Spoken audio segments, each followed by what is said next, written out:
When most people imagine coastal Australia, they imagine the famous names first. They picture crowded icons, surf beaches that belong to postcards, and shorelines that the whole world already recognizes. But some of the most beautiful coastal experiences in Australia do not begin in the loudest places. They begin where the pace softens, where the sea feels closer to your thoughts, and where the landscape seems to invite you to stay, rather than simply arrive. This is the quieter side of coastal Australia. It is not less beautiful. If anything, it can feel more intimate, more atmospheric, and more unforgettable. These are the places where the road curves gently toward the ocean, where the town feels held by the shoreline, and where the sound of water becomes part of the rhythm of the day. And once you begin to notice these places, you start to understand something important. Australia's coast is not only dramatic, it is also tender. Not only iconic, but deeply personal. You begin in Lorne, where the great ocean road feels gentler before it becomes grander. This is the kind of place that teaches you to slow down before the coastline begins to astonish you.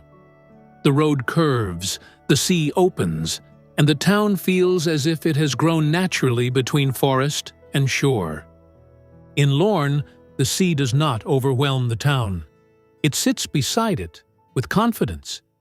You picture a curved bay, tall trees, a relaxed foreshore, and a place where the road, the beach, and the town all seem to belong to one another. There is an ease here that sets the tone for the entire journey.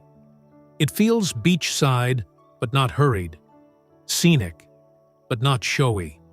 And that is why Lorne matters. It reminds you that some coastal places stay with you not because they are louder than everywhere else, but because they are better balanced. They feel complete without needing to perform. Then you continue to Apollo Bay, where the coastline opens and the feeling becomes broader, cleaner, and quieter. Apollo Bay has that rare quality of feeling both like a destination and a pause between destinations.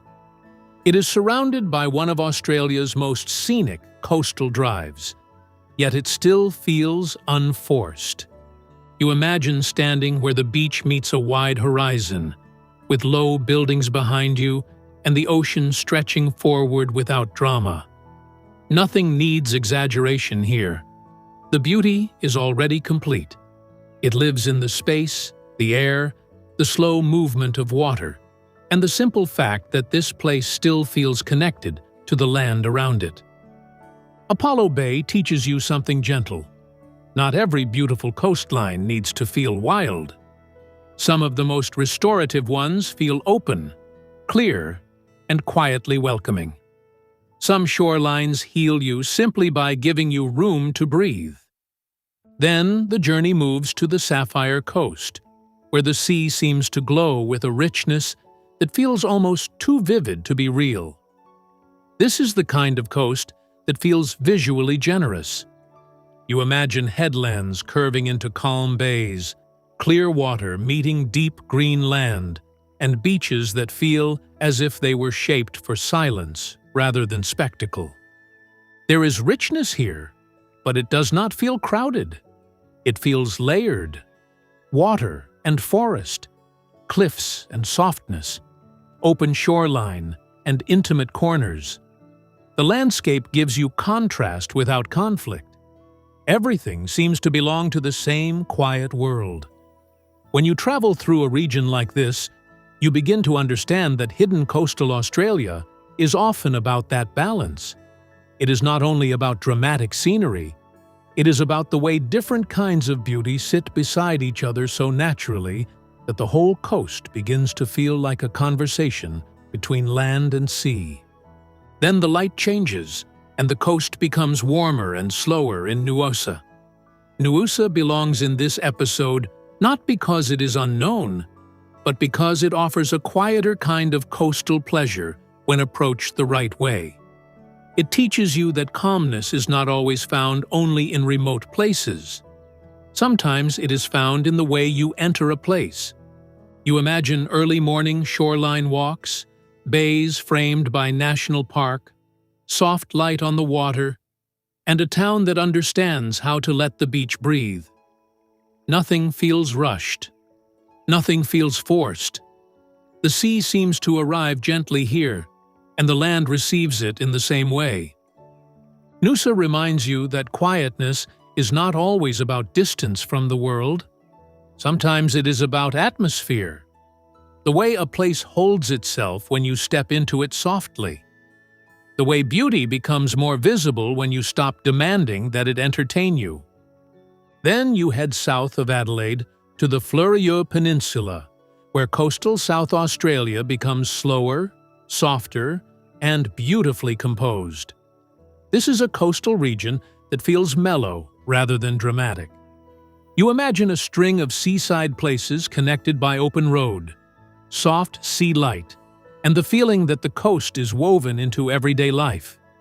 Beaches, small towns, cafes, farmland, and salt air all seem to sit close together here.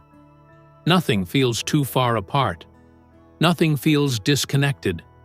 The region gives you a coastline that is not trying to dominate your attention. Instead, it invites you to settle into it. The Fleurieu Peninsula belongs in this episode because it shows you another version of quiet coastal beauty. Not wild isolation, not tropical intensity. Something softer, more relaxed. A coastline that invites long afternoons, slower attention, and a kind of travel that feels less like pursuit and more like presence. Then you cross to Kangaroo Island, and the whole mood of the coast shifts again. Here, the shoreline does not feel simply scenic, it feels elemental. Wind, rock, sea, wildlife, and open space all seem to hold equal importance. The beauty is not decorative. It is powerful in a quieter, more natural way. You imagine beaches that feel clean and almost untouched, cliffs that lean into the Southern Ocean, and long pauses between sounds. This is one of those places that makes you feel the distance between yourself and the noise of ordinary life. And sometimes that distance is exactly what makes a coast unforgettable. Kangaroo Island gives coastal Australia a different emotional register. It feels less like a destination built for visitors and more like a place that still belongs deeply to itself. And that is why it stays with you. Then the journey turns even wilder at Bruny Island, where the coast feels shaped by wind and water in a very Tasmanian way. You imagine long beaches with hardly anyone on them, cool sea air, and lookouts where the coastline seems to unfold in layers rather than in one obvious view. There is beauty here, but it comes with a kind of seriousness, a weathered elegance, the kind of beauty that does not smile too quickly. It waits. It lets you come to it on its own terms. Bruny belongs in this episode because it shows how coastal quiet can feel powerful instead of soft. It can feel remote without becoming empty. It can feel windswept and still deeply inviting. Some shores comfort you. Others awaken you. Bruny does a little of both. Then you move to the Tasman Peninsula, where the coast feels immense. This is not the kind of shoreline that asks for decoration. It already has scale, depth, and presence. You imagine standing near a lookout with the sea far below, then finding a beach that feels almost private in comparison to the size of the cliffs around it. The coastline here gives you both grandeur and quietness at the same time. Towering sea cliffs, open water, and nearly empty beaches all exist side by side without contradiction. The land feels powerful, but not crowded. The sea feels dramatic, but not noisy.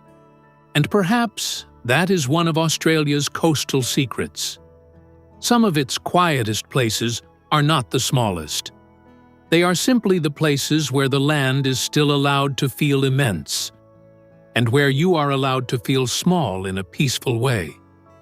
Then the light becomes whiter, cleaner, and almost dreamlike in Esperance. The beaches can seem too pale, the water too clear, the coastline too perfect. It almost risks looking unreal. But what makes Esperance special in this journey is not just beauty, it is spaciousness. You imagine standing on a shore that feels wider than your own thoughts, where the sea seems to glow rather than simply reflect light. The horizon feels open enough to quiet you. The whiteness of the sand makes everything else feel clearer. The water does not just sparkle, it seems to breathe. This is hidden coastal Australia at its most luminous.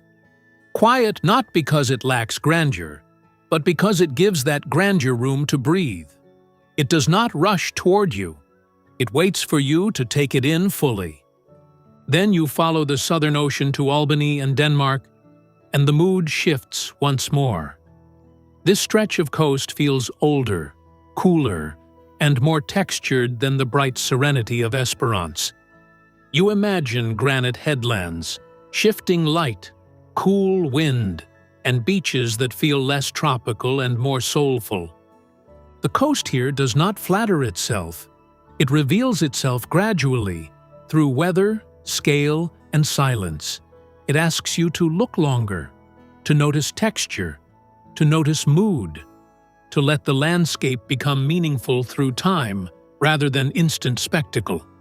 Albany and Denmark belong in this episode because they remind you that quiet coastal beauty can also carry gravity. It can feel reflective. It can feel thoughtful. A shoreline not just for seeing, but for thinking. A coast that stays in your mind because it seemed to ask something deeper from you. And now, when you think of coastal Australia, the image becomes far richer than the postcard version. Now it includes Lorne, Apollo Bay, the Sapphire Coast, Noosa, the Fleurieu Peninsula, Kangaroo Island, Bruny Island, the Tasman Peninsula, Esperance, and Albany and Denmark. 10 places, 10 different ways the sea meets the land. 10 reminders that Australia's coast is not only famous, it is varied, intimate, and full of quieter beauty that reveals itself slowly. Some of these places feel warm and open. Some feel windswept and dramatic. Some feel almost dreamlike. Others feel grounded, weathered, and deeply reflective. But all of them invite you into the same deeper experience. To stop moving so quickly. To let the shore speak in its own voice. To discover that some of the places you love most are the ones that never ask to be loud. If this journey spoke to you, stay with Discover Australia. Deeply as you continue exploring Australia beyond the surface, one meaningful place at a time.